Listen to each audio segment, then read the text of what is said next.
Sudah tampak ya PPT-nya?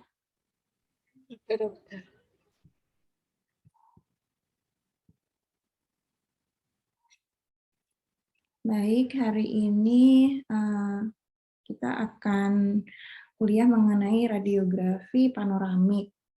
Nanti di akhir akan saya putarkan bagaimana teknik pada pasien cara melakukan radiografi panoramik. Ya, ini alatnya yang ada di lab kita seperti ini. Jadi satu alat bisa untuk cefalometri dan panoramik ya. Yang sebelah kanan itu cefalometri, yang sebelah kiri panoramiknya. Radiografi panoramik atau ortopantomografi merupakan suatu teknik produksi gambar dari struktur fasial yang mencangkup maksila, mandibula, gigi, dan jaringan pendukungnya. Ya. Nah, pada produksi gambarnya, sumber X-ray-nya, dan image reseptor atau filmnya itu berputar mengelilingi kepala pasien. Ya, gambarnya seperti ini. Yang warna biru ini adalah image reseptor. Kemudian yang sebelah kanan ini adalah sumber X-ray dan mereka berputar secara bersamaan mengelilingi kepala pasien. Indikasinya untuk radiografi panoramik adalah untuk evaluasi gigi-gigi secara keseluruhan. Kemudian pengukuran kalau ada patologi di dalam tulang, dia melibatkan apa aja. Kemudian meluasnya sampai mana, jadi melihat perluasan. Contohnya pada lesi-lesi seperti kista, tumor, infeksi, osteomielitis ya yang menyebar di tulang. Kemudian kita bisa melihat TMJ juga, hubungan antar kondilus. Kemudian melihat posisi gigi impaksi. Kemudian melihat erupsi gigi permanen, melihat trauma juga kalau ada fraktur dan kelainan tumbuh kembang maksilofasial. Ini adalah kelebihan panoramik dibandingkan full mode series. Full mode series ini adalah teknik radiografi yang terdiri dari radiografi intraoral dan radiografi bite wing yang mencakup seluruh rongga mulut pasien. Jadi semua giginya itu dilakukan pemeriksaan radiologi yang intraoral, yaitu periapikal dan bite wing. Ya, kelebihannya dibandingkan full mode series, kalau di luar negeri itu tiap pasien dia pasti direkord full mode series ya. Tapi sekarang dilakukan panoramik. Kenapa? Karena panoramik ini cakupannya lebih luas, kemudian dosisnya lebih rendah daripada full mode series, kemudian tekniknya lebih mudah, nggak perlu mengeluar masukkan film ke dalam rongga mulut pasien, kemudian dapat digunakan pada pasien trismus, nggak bisa buka mulut, karena pada teknik panoramik ini pembukaannya minimal ya. Kemudian teknik radiografinya cepat dan mudah dan berguna untuk edukasi perawatan pasien dan presentasi kasus. Namun di sisi lain ada kekurangan dari radiografi panoramik tersebut. Di antaranya adalah resolusi gambar yang rendah, tidak detail seperti radiografi periapikal. Jadi kalau kalian melihat karies, kemudian membran periodontal atau jaringan periodontal, penurunan tulang, jadi lebih baik menggunakan radiografi periapikal atau bite wing kalau untuk melihat jaringan periodontal. Kemudian sering terjadi pembesaran gambar. Ini kalau pemposisian pasiennya tidak tepat.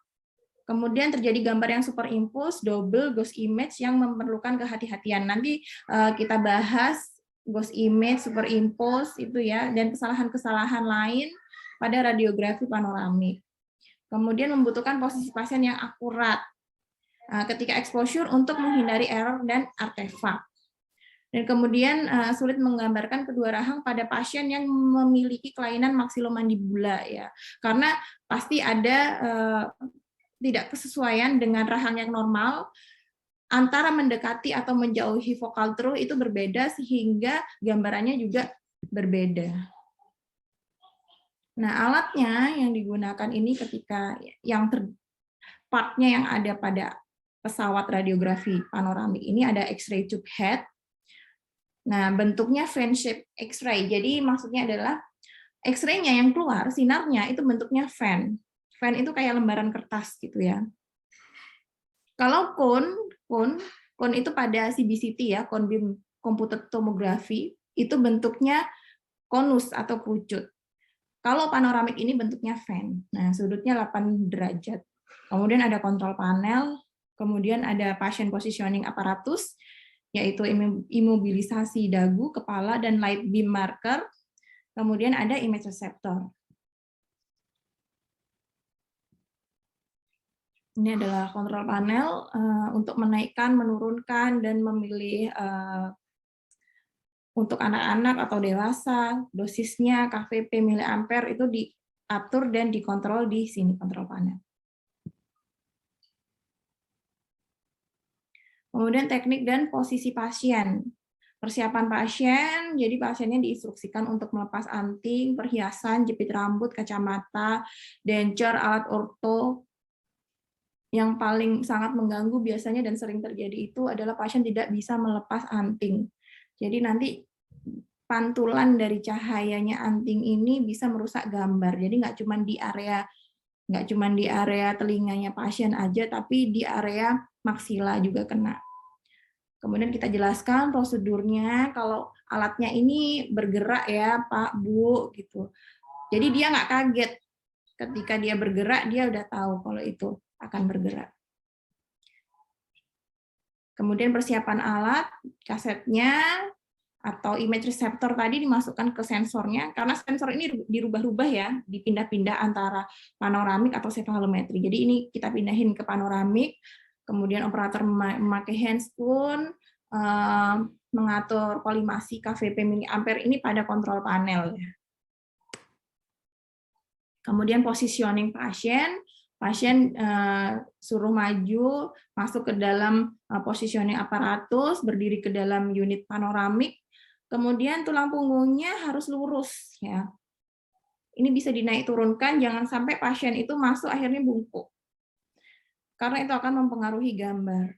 Kemudian diinstruksikan untuk memegang handle panoramik. Nah, kemudian ada bypass di situ yang gigitan untuk giginya pasien, untuk mempositioningkan giginya pasien, namanya bypass atau tap ya, bisa sama aja. Kemudian dagunya bertumpu pada chin support atau penjaga dagu. Nah, ini ada gambaran yang benar bagaimana kita meletakkan gigi geligi pasien pada tap. Kalau pada yang benar ini yang A ya. Kemudian yang B ini kalau ini ada maloklusi, C sama D juga. Sebisa mungkin positioning pasien dengan gambar seperti yang A ini harus tepat. Karena ketika tidak tepat akan berpengaruh pada gambar yang dihasilkan. Kemudian ada imobilisasi kepala pasien. Imobilisasi kepala pasiennya dikencengin agar pasien tidak bergerak ya. Apalagi kalau pasiennya pas melihat kalau cone beam-nya itu bergerak, biasanya mempengaruhi gambar. Kemudian ada light beam diarahkan pada mid sagittal wajah, garis Frankfurt, dan di antara caninus rang atas dan rang bawah. Ini ada 3 macam garis. Ini kita posisikan dan kita atur pada kontrol panel. Ini bisa diposisikan, dinaik turunkan, dikesampingkan, bisa. Ya, kemudian pasien diinstruksikan untuk menutup mulut dan mata. Nah, ini yang penting. Menekan lidah sampai menyentuh palatum keras dan tidak boleh bergerak selama exposure. Kenapa lidahnya harus ke langit-langit? Karena nanti kalau lidahnya turun, dia nggak ke langit-langit, hasil gambarnya akan tampak gambaran hitam pada area maksila. Akhirnya mempengaruhi kualitas radiodiagnostik dari gambar.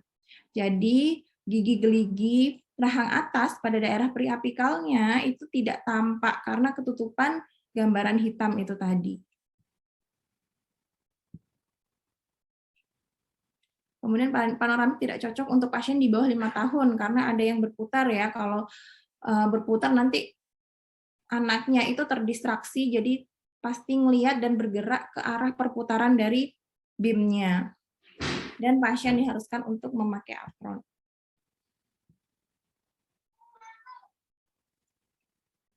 Ini adalah anatomical landmark yang harus kalian hafalkan. Ada osioid ya di sini, ini osioid. Kemudian ada angulus mandibula di sini. Kemudian ada external oblique line. Kemudian ada tuber maxilla di sini. Kemudian ada processus styloideus. Kalau ini biasanya tidak terlihat ya. Kemudian ada middle cranial fossa, ini biasanya tidak terlihat yang bagian atas ini. Kemudian ada arcus zygomaticus di sini. Nah, di sini ada palatum.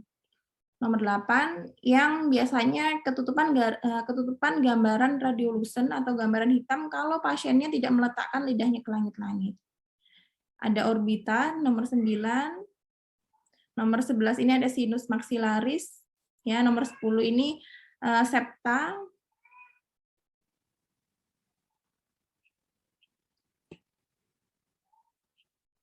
Kemudian ada pterygoideus plate. Kemudian ada proses coroneudeus di sini, coroneudeus.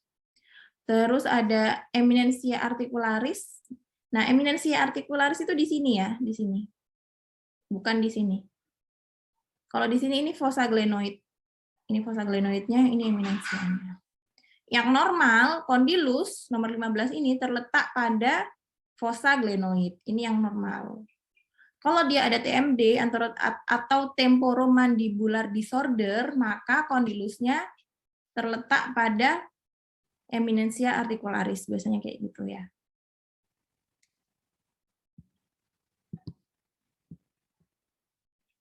Kemudian tadi mandibular condylus udah, kemudian ada fossa glenoid.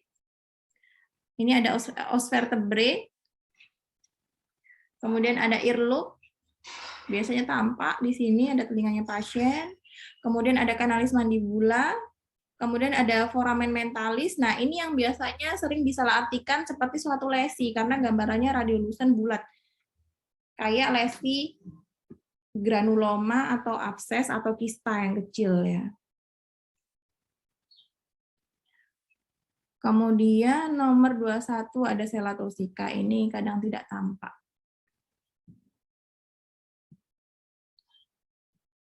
Nah, ini sama aja. Kemudian biasanya terdapat gambaran garis di sini.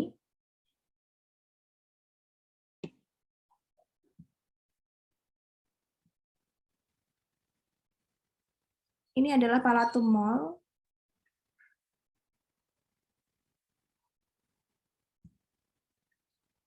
Kemudian ini palatum durum.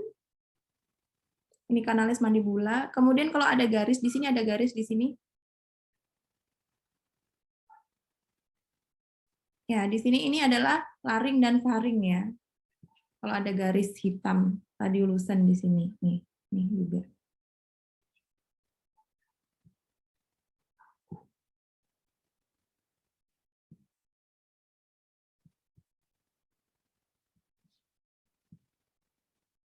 Kemudian ini adalah gambaran artefak pada panoramik radiograf yang sering terjadi.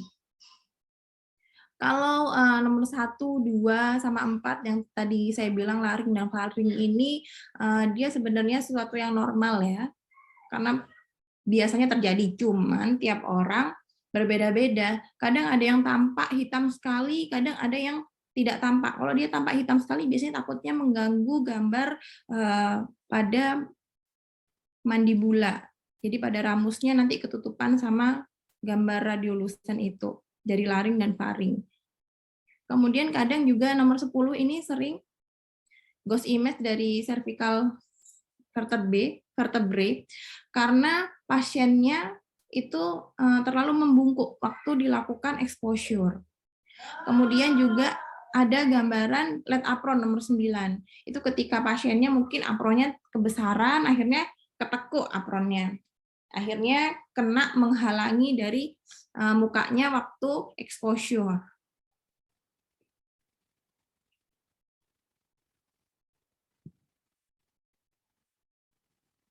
Nah, ini positioning yang tadi ya. Kemudian ketika sudah kita dapatkan gambar, ini kita bisa lakukan editing. Jadi memberikan kontras, menaikkan detail, menaikkan ketajaman, itu bisa kita lakukan di sini.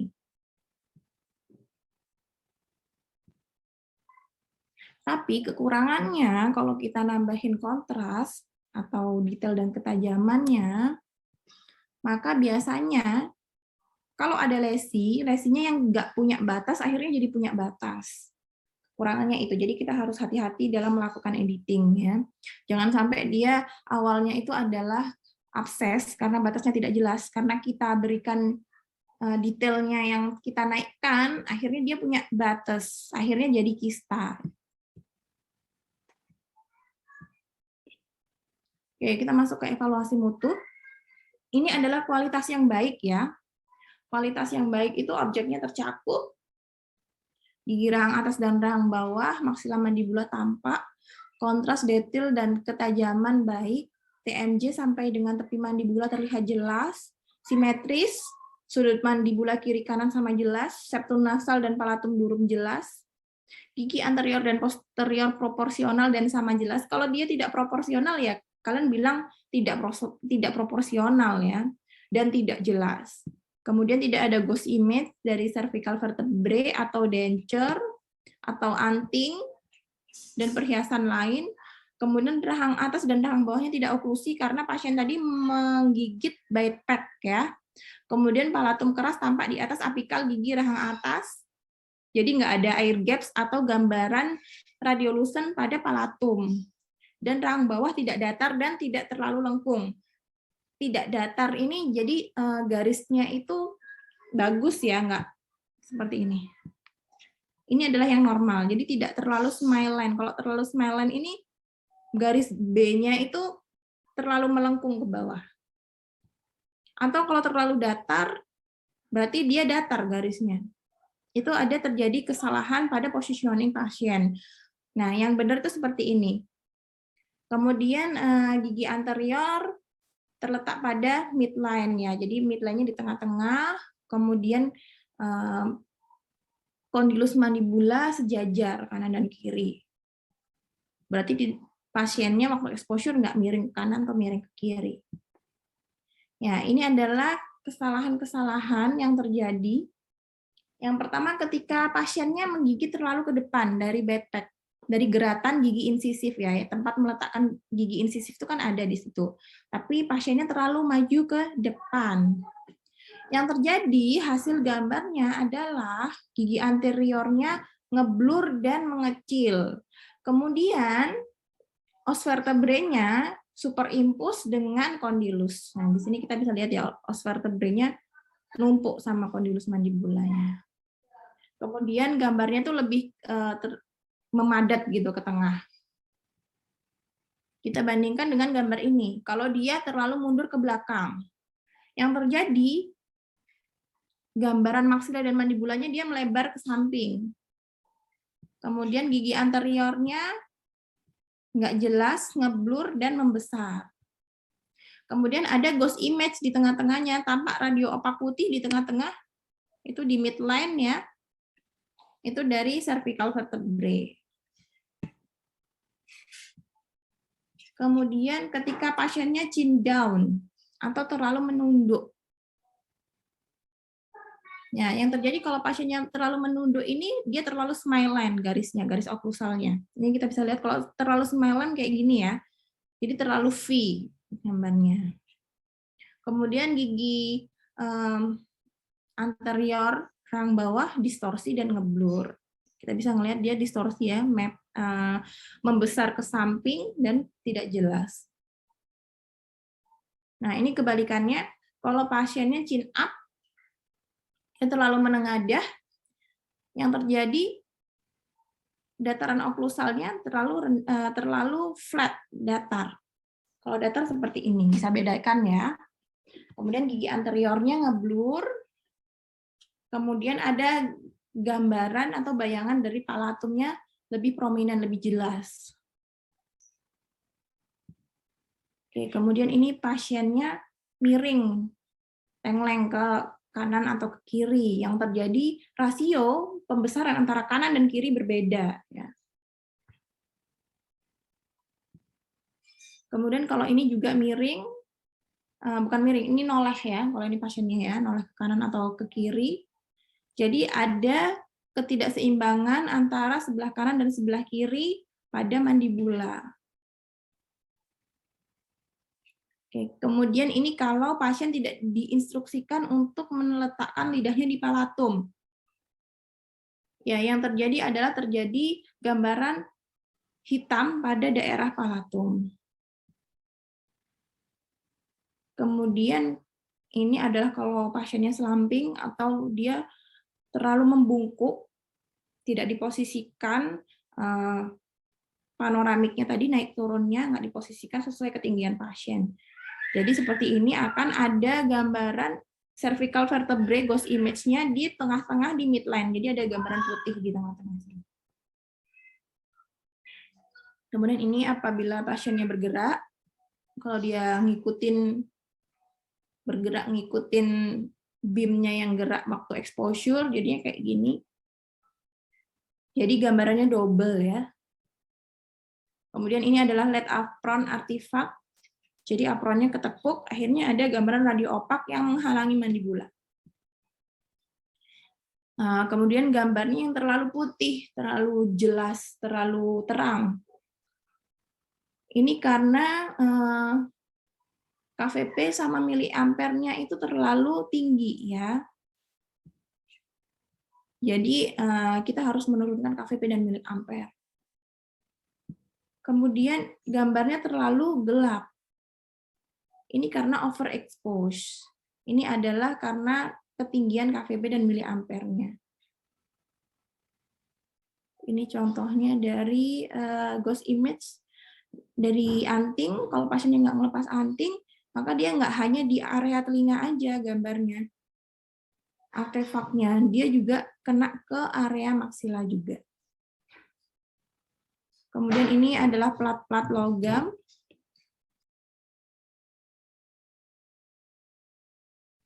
Ini adalah terjadi ketika exposure, tombol exposure-nya belum dilepas.